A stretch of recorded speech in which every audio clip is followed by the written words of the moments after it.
All right, so today we're talking all about lenses from ARRI, the Signature Primes, and probably one of the most exciting lenses that I've ever had the privilege to touch.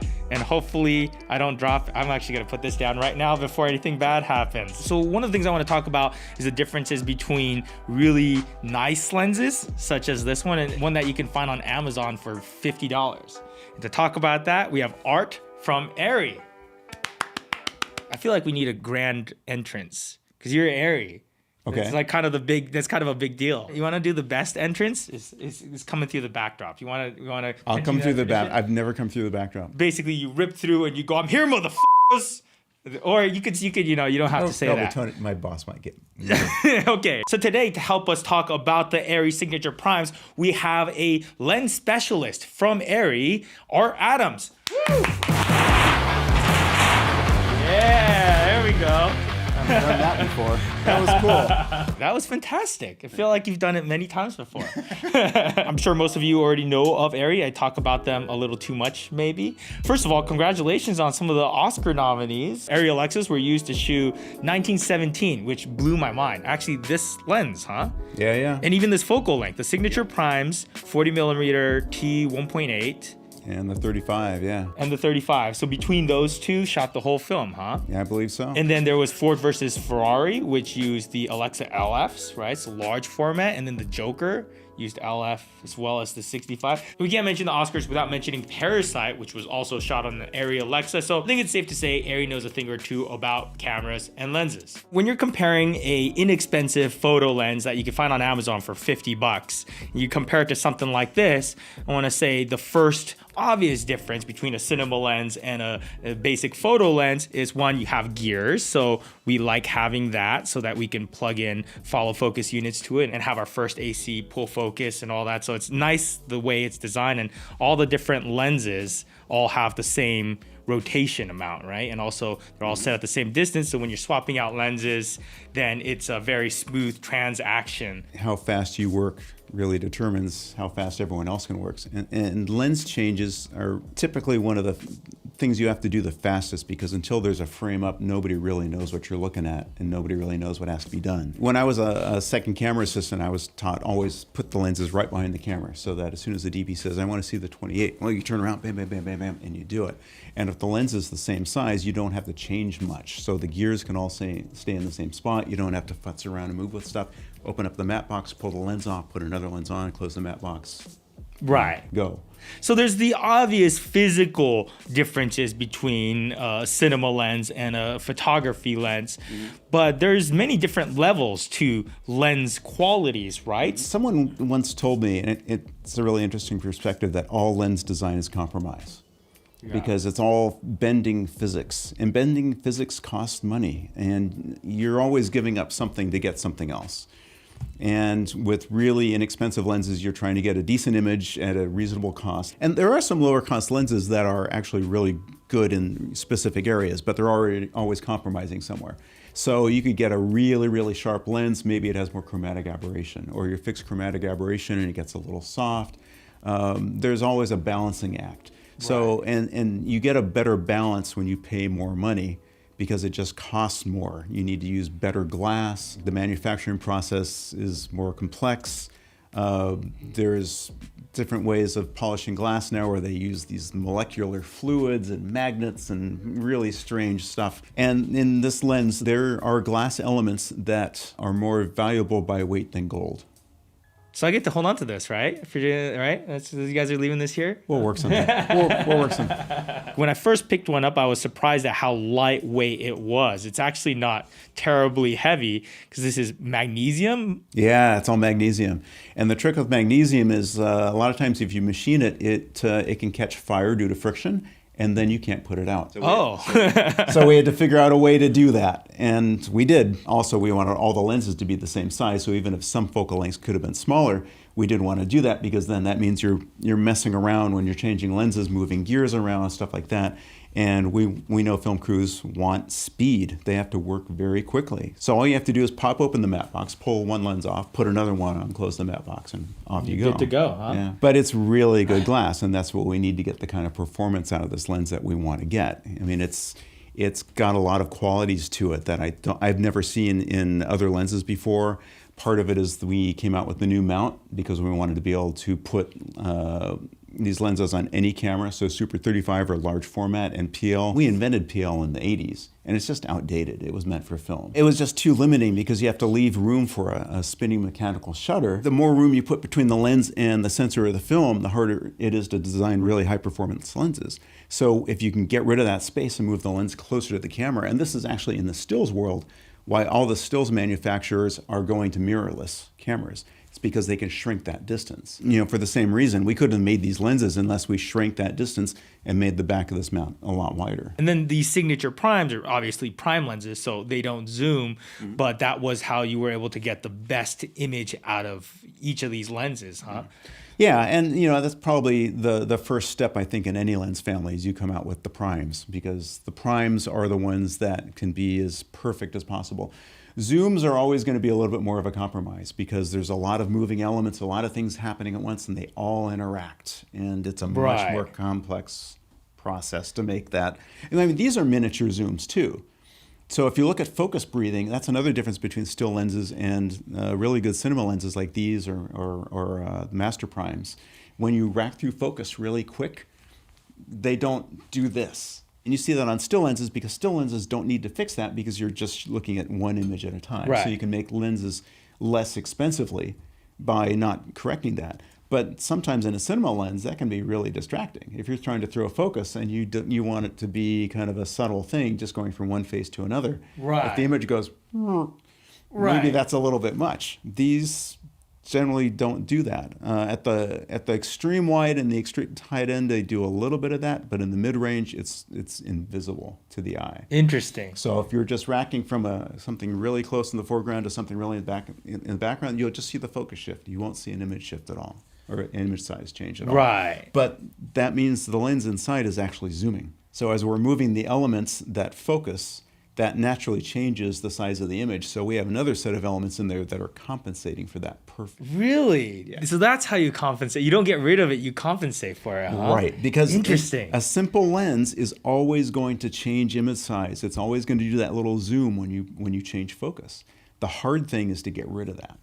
So that's what we've done. Wow. So there's a little tiny zoom in and out that happens, huh? Yeah. One lens is going this way, the other one's going that way, and they have to do it in perfect sync all the way through the range. When it comes to just overall image, there's 5 different things that we had kind of talked about, which is a difference in image characteristics. So one is bokeh, right? Or bokeh. Is it bokeh? It's officially bokeh, right? Bokeh. Yes. But then everyone calls it bokeh. Yeah, and I'm still not saying it right, but it's bokeh. It's not bokeh. I actually specifically asked someone who spoke Japanese, and they corrected me. So yeah, no, because I speak Japanese, so it's like boketeru is like it's blurry. So bokeh is yeah.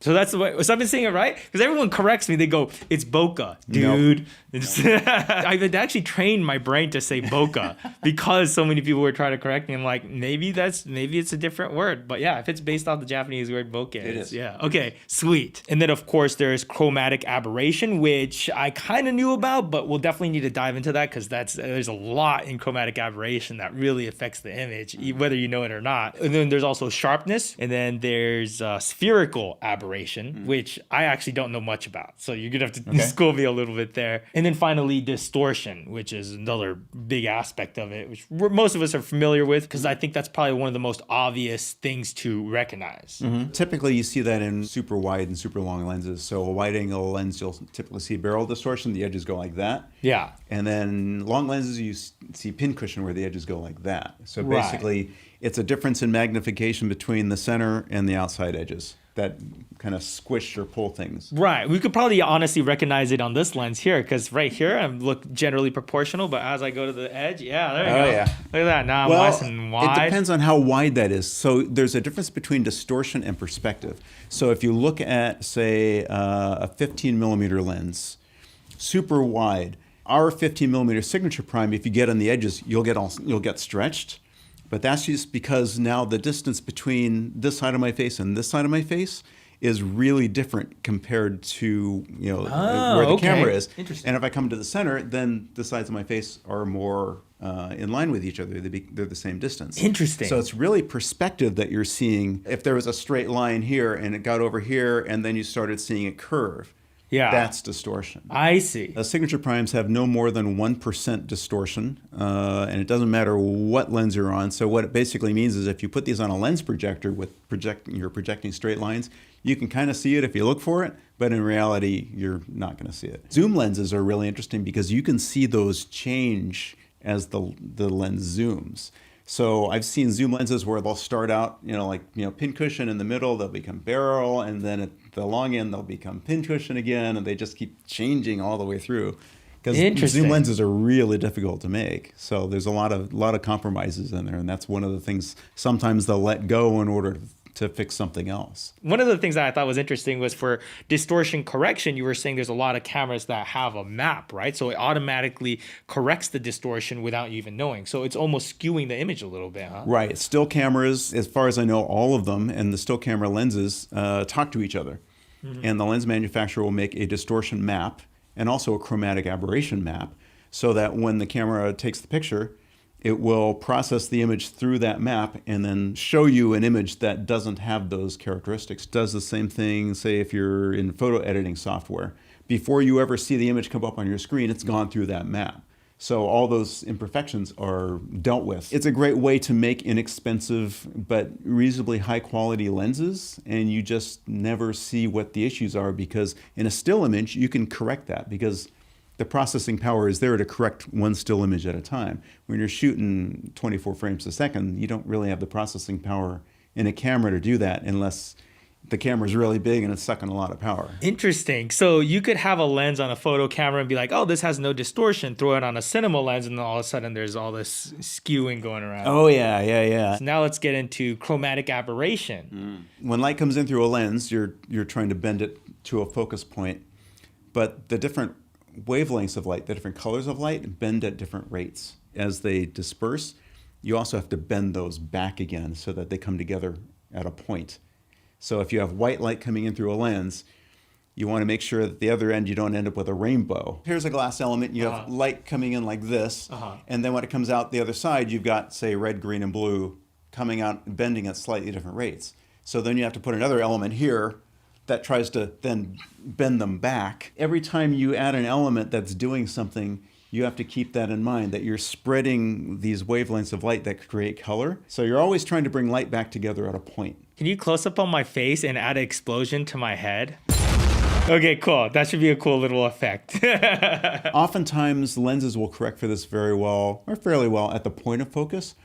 It's when stuff goes out of focus that you really see issues. And say out of focus windows and backgrounds, you see that a lot, or trees against the sky, you see a purple or cyan outline around the outside of a leaf or window frame. That's chromatic aberration. Right, yeah. After the first time I went into ARRI to talk about it, after that I walked away and I would always look for a chromatic aberration after that. And then it just blew my mind how often I would see it. When is chromatic aberration most visible? Is it when you have a harsh highlight coming in, or? Yeah, I think it's a harsh highlight, and usually when it's going out of focus. Not always. I mean, sometimes when you're in focus and you have a big highlight behind something, it'll show up. But a lot of times I see it in out of focus stuff. And you guys have different charts to test that out on, right? Yeah, I have one that's designed to break lenses as far as chromatic aberration. Right. And when you put some other lenses up in front of it and you throw them even just a couple of inches out of focus, you can see it pretty quick. And it tends to change color too. So in front of the point of focus, it'll turn one color, usually magenta, a lot of the times, and then beyond the point of focus, it'll turn green. It's usually kind of an opposite effect. Right. Now, there is some in these lenses, but it's really minimal because you can't completely get rid of it. But what we've done is we've made the colors that it shifts warm and cool because if I see green and magenta in light, it's like, what is this, a neon light? I Right, don't normally exactly. see that in Yeah. a forest or something like that. But warm and cool, you see all the time. So even if you do see it, you won't notice it. So one, it has much less chromatic aberration, but when there is, it's warm and cool, which is a lot more pleasant in most cases, Exactly. especially anywhere near skin tones or anything like that. Even on glasses, right? Like I've noticed a lot of chromatic aberration come off of glasses, which is really awkward because you have nice warm colored face and then all of a sudden just purple. Like what's that doing there? I mean, that's the kind of the design philosophy is how do we kind of get the lens out of the way? We want it to be beautiful, but we don't want it to be going, hey, Right. all about me. Now let's talk about bokeh. Well, we all know what bokeh is by now. You have some out of focus lights in the back and it just glows. So what's the difference between the bokeh on a basic lens versus the Signature Prime? So bokeh isn't just bokeh. Bokeh. Isn't just the quality of out of focus highlights, it's the entire image. You can see it most obviously in highlights, but it affects everything. Typically two kinds of bokeh. Usually you have one on the far side of the point of focus and one on the close side of focus. Typically you see the donut, which is, it looks like a ring. A highlight would look like a ring with a dark center. And then you would see the other kind is what we call the Christmas ornament or the Christmas ball, where it's a hot center and then it bleeds off around the edges. Now the Christmas ball is really cool because it blends. Everything blends beautifully. So the background becomes less distracting. The donut tends to preserve textures, so if you have a bunch of highlights in a tree, the tree will have lots of little rings that are competing with each other, so there's lots of texture to it. If you want a vintage lens look, the donut is, you see it in a lot of vintage lenses. What a lot of cinema lenses, lens manufacturers go for is perfectly even bokeh, because then things tend to be a lot smoother. We've gone for ultra smooth. So hard edges go out of focus really quickly, really smoothly. And what's interesting is I've noticed even in Super 35, there's a little bit of a large format effect, because the large format effect is all about separating foreground objects from backgrounds, especially on wide shots. Right. So I'm shooting a wide shot of a person and the background's a little soft or a lot soft. The person feels like they're popping off that background, which gives me a sense of depth in the scene. Yeah. And these are designed so that even in Super 35, the backgrounds go so smooth that even if they aren't farther out of focus, there's just nothing for your eye to grab onto. It's just not distracting. So you still get that sense, because our eyes do go to the point of focus because there are edges there. There are things that we can detect, that we can see detail. When there's no detail back here, there's a really strong sense of depth. And that's what we went for. And that has to do with really well-corrected spherical aberrations. If you're trying to take a point of light out here, you're trying to make a point over here on a sensor or piece of film, you have to focus all the rays from here and get them to a perfect point here, and that's really hard to do because sometimes some of the rays will focus in front of that point, some will focus behind, and what happens is you get this kind of glow effect.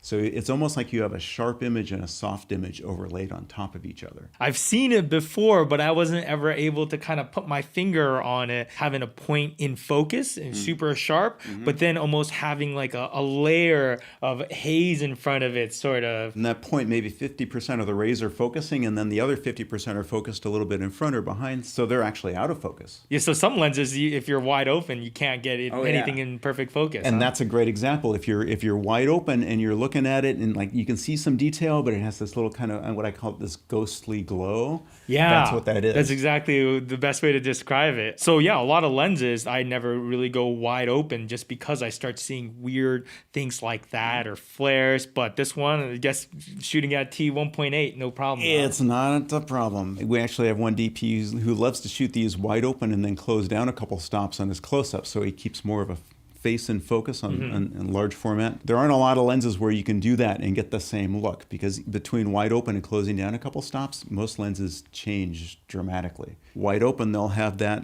extra little glow, feel a little soft, and then you close down a couple stops and they clean up, and suddenly it's like, oh, it's a very sharp, well-resolved image. Right. And you'll see that difference. Yeah, interesting. So there's some DPs who will choose one stop on a lens or a family of lenses and use that through an entire show because they want to keep the look that consistent. Right. If you have a perfectly spherical lens, it's really hard to make the outside of that lens focus at the same point as the inside, which is where you come up with the idea of aspherical lenses. You've probably heard of these. Those are lenses that aren't perfect spheres. They have a shape to them, and that shape is designed to make sure that light from the outside focuses at the same point as the inside. Because otherwise, on the inside, it may focus here. The outside may focus back here. Right. Or it might focus up here. Okay. But if the lens is a funky shape that's designed to compensate for that, then you can bring in all that light into focus at one point. Wide-angle lenses especially have multiple spherical lenses. They're really crazy complex. Just to try to focus all the light, eliminate spherical aberration, eliminate distortion, and give you like in a 12 millimeter lens, a perfectly non-distorted image that's just really spectacular. Wow, it feels like you okay. can just kind of go through the screen. So what is telecentricity? Or did I even say that right? Telecentricity. So these lenses are near telecentric. So what that means is when light comes out of them, the rays are coming out as close to perpendicular to the sensor, so as close to dead on as possible, even at the edges. So a lot of lenses, especially if you're using a PL mount lens on a large format sensor, the light at the edges has to strain like that. And that's where you see a lot of chromatic aberration and spherical aberration and funky stuff going on at the edges of the frame. We wanted to try to get rid of that. Now, to do that, we had to make the back of the lens as big as the sensor is, which is one of the reasons why we made the LPL mount. Because a lot of PL mount lenses are going to be, they're going to be that big, but the sensor's that big, so you only have to strain at the edges. Right. But if I can show you telecentricity, look at where the aperture appears to be. It appears to be far away. Yeah, it looks like it's somewhere up here. Yeah. But in reality, it's probably somewhere here. Uh-huh. Now, what that does is, the farther forward that aperture appears to be, the farther the light thinks it's traveling, so the angle ends up being less extreme at the edges. Now, if you look in the back of this lens and you see the aperture looks like it's going to be right here, then the light's going like that. Right. But the fact that we look in there and we see it's way down in here, the light's actually coming out like that. Interesting. So that's ideal because then you can go straight into the sensor. There's no photons essentially going in at an angle, right? A photosite has depth, Right. so if light hits it too steep, you lose some exposure. And Right. you see that with old lenses. If you put an old lens on a digital camera, a lot of times you'll see some vignetting around the outside. And Right. that can be cool, but that's what is going on. Why do some lenses have vignetting? These actually have some vignetting wide open, because in order to get rid of that, we'd have to make the lens really big. And actually a lot of lenses, when they're wide open, will do that because light coming in at the edges gets a little bit of a haircut at a wide open aperture. And you can actually see cat's eye bokeh, for example. You've probably seen how highlights take on a cat's eye around the edges of a frame when lenses are wide open, so they're not circles anymore. Well, if you just look in the back of the lens and you just turn, rotate it a little bit, you can see where that cat's eye is. You're just looking through the lens at an angle. And that's what the sensor sees. I see. So we can't really eliminate that without making the lens massive. So between wide open and about 2.8, you'll see a little bit of a cat's eye effect. So then the other thing that happens is in front of a sensor, you've got some filters. You've got an IR cut filter, an optical low pass filter, and then a protective cover glass. And those are optical elements. So if the light comes through and hits the center of a sensor, it's going through a certain amount of light on that cover glass. Yeah. But at the edges, it's going through more because it's going through at an angle.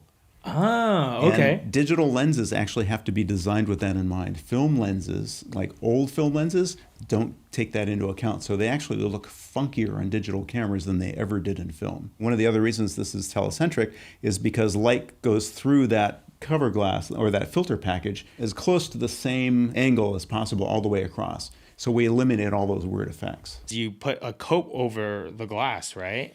Yeah, very, very, very fine layers. And a big part of that is trying to prevent reflections from happening. So light comes through an element and hits the next element back. You don't want light from that next element back to come and reflect on the element in front of it. And when you have a bunch of elements together, that can build up very quickly. You can lose a lot of light coming through a lens. Your T-stop actually can go up massively. So this, with bad coatings, this could be a T2A lens pretty easily, and it would just look very milky. Oh, wow. You'd be losing Okay. a lot of stuff. So the coatings actually make it so that the light passes through with as little of that going on as possible. And that helps you really see deep into shadows, see a lot of detail. It keeps the blacks and the darker tones really rich and deep, because otherwise everything just kind of light scatters around and everything comes up and becomes kind of milky. And highlights can get a little bit of a funky glow. I mean, you really want the light to just kind of come through as unadulterated as possible. So, and every time there's a lens surface, you take a risk of having a reflection interfere with that. So that's what coatings do, is try to wipe as much of that out as possible. So that also plays into a little bit of contrast? Would you Oh, say? in a big way, yeah. Because contrast, if you don't have good coatings, then you have so much internal reflection going on that all the darker tones just become washed out. Right. The colors become washed out, and the lens becomes very low contrast. And sometimes that's good. You know, in the old days, if you were shooting a really contrasty film stock or shooting in a really contrasty environment, you'd use a low contrast filter or a low contrast lens, and then they all balance out. But, you know, these days we have an awful lot of control in post. You really want to capture the most dynamic range you can, because then you can do whatever you want with it later. So we've tried to design these so that the midtones are very open. You see a lot of detail, but then you still have nice crisp blacks at the bottom of that. Because once you lose blacks, especially in HDR, the image just feels kind of murky. How's flares affected by coating? Coatings play a big part in eliminating flares. Now, in these lenses, we tried not to eliminate flares completely because flares can be really interesting. So we actually tried to preserve it, but what we do is we try to isolate it. So if there's a flare in this part of the frame, try to make it so that it doesn't light up this part of the frame. Beautiful backlit scene, sun poking through some trees. We don't want the entire thing to come up in contrast and kind of milk out. The area around the sun can, and that's okay. But over here, we don't want it to be affected. Some lenses, if you put a big highlight over here, like the sun, this side of the lens will just go milky. Like everything just gets washed out as soon as any sort of sun hits the lens. And then there's also the inside of the lens. So sometimes you'll see when you're panning across a light source, like the sun is a good one, you'll see these big rings. That's a shiny surface around the inside of the lens catching light and then kicking off the glass on the inside. So you have to make sure the inside of the lens is as non-reflective as possible to eliminate all that stuff. I mean, in some of the older lenses, that's part of the look, is you get these funky rings and striations and weird stuff going on, and it can be really cool. But that's also really easy to do. So we've gone the other direction and tried to make a lens that doesn't do that. And it costs more money to do it, but there's not as many options out there if you want to do that. So that's kind of why we went that direction. Interesting. Now, speaking of flares, I think it's really cool that these Signature Primes have these rear nets and diopters that you can magnetically attach to the back of it, and it really changes the lens. Seems like it gives it some really interesting textures and flares. And depending on what you attach back there, it seems like it really gives it a whole nother feel. It's like having a whole different lens. I feel like it's not that hard to get a sharp lens even in inexpensive lenses now. So what's the difference between the sharpness you get out of a photo glass than something like this? Part of it is how sharp is it? Because in the photo world, sometimes people like really, really sharp, because then if you make a print, there's so much detail. There's a three-dimensional, they call it 3D pop.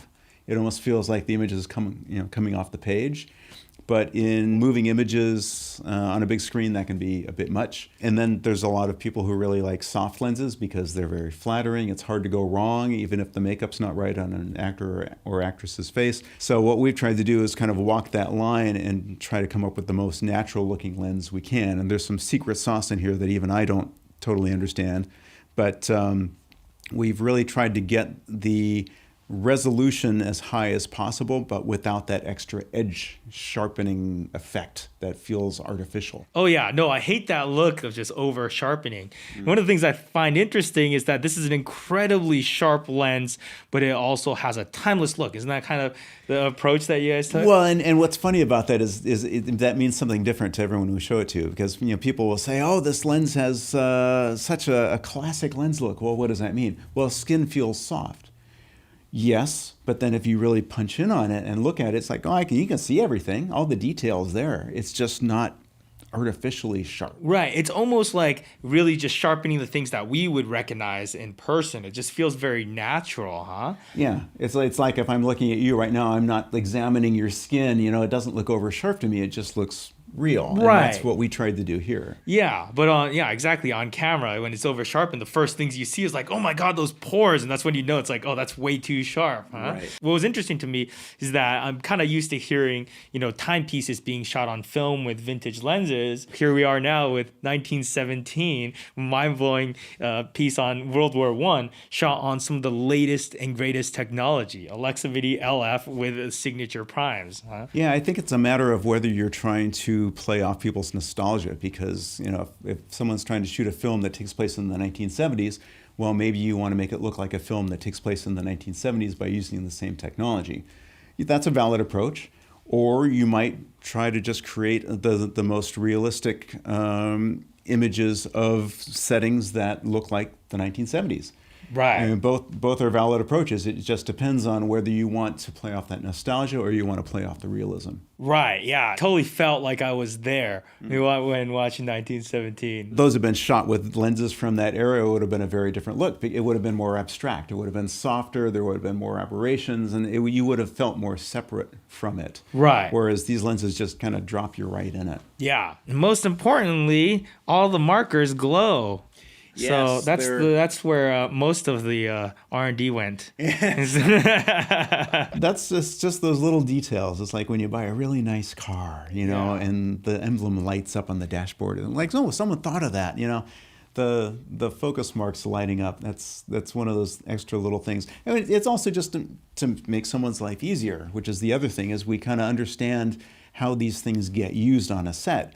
There's a lot going on. There's a lot of pressure. You have to get things right the first time. We just try to make it as easy as possible to help the camera crews move quickly and get the images they want. Now, when it comes to handling lenses of this caliber, there's a couple rules, right? Like you want to always leave it wide open when you're transporting it. Yeah, what I was taught was wide open and set to infinity, because then set to infinity, I'm told all the lens elements kind of compress into a kind of a narrow range, and then wide open you get all the aperture leaves compressed at the edge so that the case gets banged, things aren't moving around as much. And I got into a habit. So basically, here's how you hand off a lens. So if I'm handing this to you, I would hold it like this, and I would hand it to you. Exactly. I have a story about that. So you put your hand out like that. Okay. And then there you go. And then you say, got it, or I have it, or thank you, or something. Thank you very much All right. for this. Got I'm going it. to keep this now. All right. So now you hand it to me the same way. So then. Exactly. Thank you. Got it. And then what I would do typically as a second camera assistant when I'm putting this away, so say it's all like messed up like that, I would grab the bottom of it and I just go bam, bam, put the caps on, put it in the case. Got it. Now, you never keep the caps on when you take it out of the case. The caps stay in the case because, for example, if I'm handing it to someone and I'm holding it by the cap, or you're trying to put it on the camera with the cap on and the cap comes off, the lens goes. So when they go to the camera, there's no caps on it. But the other thing is the lens case should be right behind the camera, because lens changes have to happen really fast. So when I was a second camera assistant, it was beaten into me. The lens case just follows the camera wherever.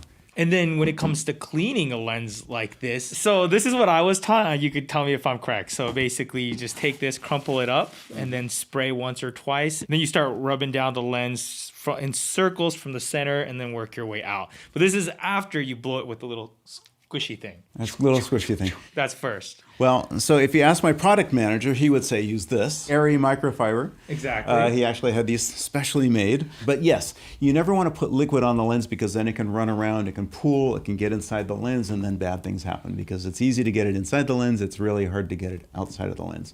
So yeah, you typically want to crumple up something like that, put just a little drop on the edge, make it a little moist, and then you go around and, just very delicately clean the lens. You don't want to scratch the coating, so you don't want to apply any pressure. Yeah, I mean, hopefully you just learn not to do things like, put your hand on the back of the lens or things like that. I mean, you still do it once in a while, but, you just... Right. Now, shall we go answer some questions on Instagram? Surely. On a scale from 1 to sexy, how sexy are these lenses? What's beyond sexy? What is the difference between f-stops and t-stops? Oh, that's a good one. Okay. So an f-stop, it's a mathematical equation. You can't get it wrong. The t-stop is different. The t-stop actually accounts for how much light you lose when light is going through the lens. And that goes back to that whole coating thing. So if you have like an f2 lens, but the coatings don't work very well, or it's uncoated and you get a lot of light bouncing around, it may actually be a T28 lens, because you're not actually getting that much light through. You're losing light on the way through. A t-stop is actually a better measure because it's measuring the light that actually gets to the other side. Right, yeah. This is a T18 lens. It's probably an f1.6 or 1. Something like that, because that mathematical f-stop measurement doesn't account for the fact that there probably is a little bit of light getting lost in here. And the t-stop is going to tell you exactly how much is coming through. For exposure, t-stop is dead on. Right. F-stop is, So f-stop, you can still be a variation on your exposure, but t-stop always dead on. Right. Well, mostly. T-stops are measured through the center of the lens, and they're also measured at infinity. There's a lot of lenses where if you focus closer, you will lose exposure. Yeah, that is actually something I didn't know till recently. Yeah, but Signature Primes, and I didn't know that either. And then I looked at Signature Primes, and they didn't do that. So that's why I started noticing, why are my close-ups all brighter on this lens than on other lenses? And it turns out they just don't change exposure. Yeah, who would have known that just by racking focus, you can slightly change that exposure? Yeah, there's so much stuff to know. Oh, yeah. Does ARRI make anamorphic cine lenses? Yes. Master Prime. ARRI Master Anamorphics, yes. Uh-huh. They are very good. Yeah. We need to do a video about anamorphics one day, huh? Oh, yeah. Oh, that'll be a long video. Yeah. What is a disadvantage to cinema lenses opposed to photo lenses? No autofocus. No autofocus. Your autofocus is a human. That's true. Well, autofocus doesn't know where to focus for the story. Yeah, exactly. A person can follow the story. So, and autofocus, for a lot of stuff, so autofocus is really good. But for cinema stuff, there's too much artistry to that. Right. Yeah, totally. Because sometimes autofocus gets good for convenient stuff like this, but then it's the box is just hopping between our faces. It has no idea who to focus on. What's the bokeh like? It's perfect. It's really, really, really, really smooth. Yeah. The smoothest of any lens I've seen, which is one of the things I like. So what I describe it as is if there's a window behind us and you're shooting us with a Signature Prime, it's almost like there's water running down the window. It's like a sheet of water because there's no structure, there's no detail. It's just you can see shapes and they're very soft. Interesting. Yeah, it's a really nice look. Yeah. It is. You could definitely feel it. It's hard to put into words. It is. And it's very hard to put into a spec sheet, isn't it? It's impossible. You can't just on the spec sheet, you guys just need to put, it's really good. Trust us. You'll feel good things when you look at footage from it. It's a German company, so we're very precise. So unless you can describe it precisely, it's not going to end up on the spec sheet. All right. Well, awesome. Thanks for coming in and giving us the whole rundown of cinema lenses. What video should we do next with ARRI? I don't know. We should take a poll. We should throw up a poll and just see what people want to hear about. Yeah. One thing I want to definitely talk about in a future video is the ARRI Trinity, which is the stabilization system that they used for 1917. I keep bringing up that movie. I just watched it. It's fresh in my head. I'm really excited about it.